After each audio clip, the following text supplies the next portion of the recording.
Assalamualaikum warahmatullahi wabarakatuh. Kembali lagi bersama saya Vera Sulistianingsih. Saya akan membahas pelajaran PPKN kelas 7 bab 2 tentang norma dan keadilan. Di sini saya akan membahas uji kompetensi 2, 2.1 dan 2.2, halaman 61 buku paket.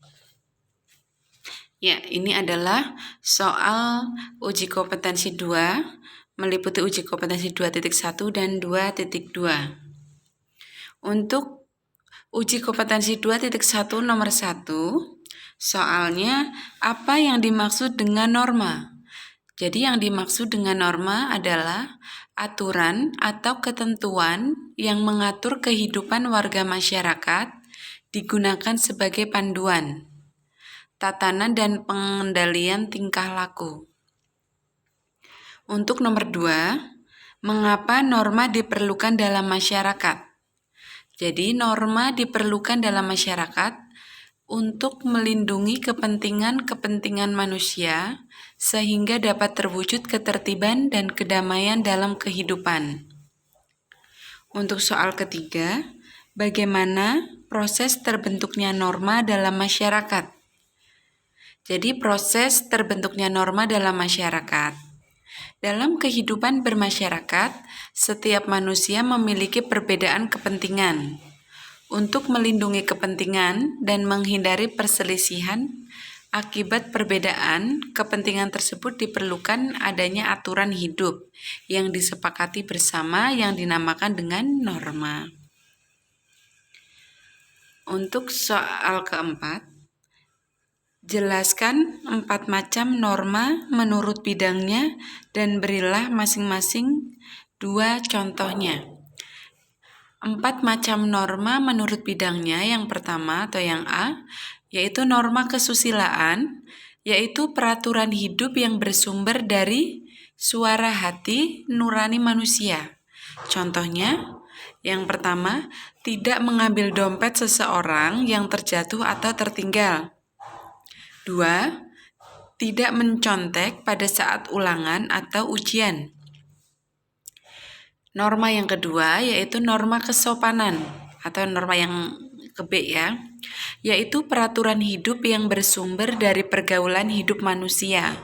Contohnya yang pertama, berkata sopan kepada orang tua. Yang kedua, menggunakan tangan kanan menunjukkan sesuatu dan sebagainya. Norma yang ketiga atau yang ke C yaitu norma agama, yaitu peraturan hidup yang bersumber dari wahyu Tuhan. Contohnya, 1.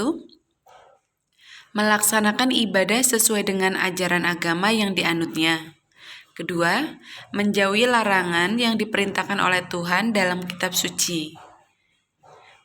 Norma yang keempat atau yang ke D yaitu norma hukum, peraturan hidup yang dibuat oleh badan-badan resmi negara yang bersifat mengatur dan memaksa setiap warga negara. Contohnya, kewajiban kita memiliki SIM bagi pengendara kendaraan bermotor.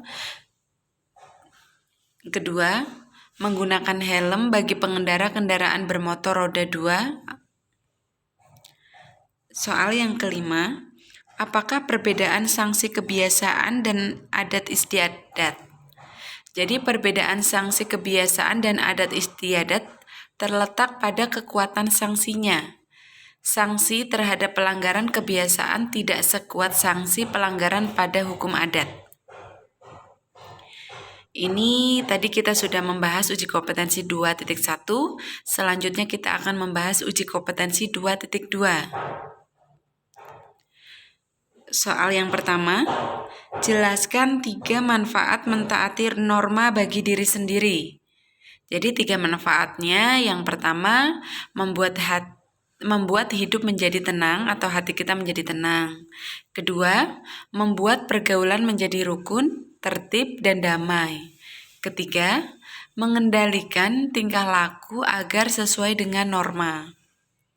Soal yang kedua, jelaskan 3 akibat pelanggaran terhadap norma bagi masyarakat.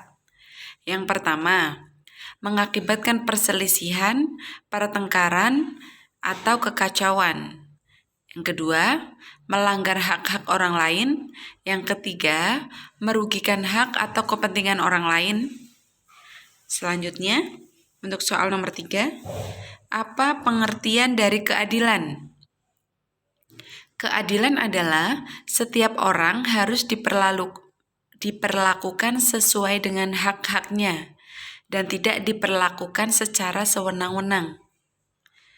Untuk nomor 4, apa arti penting hukum dalam mewujudkan keadilan?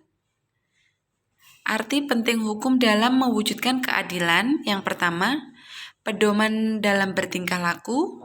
Kedua, menjaga kerukunan anggota masyarakat.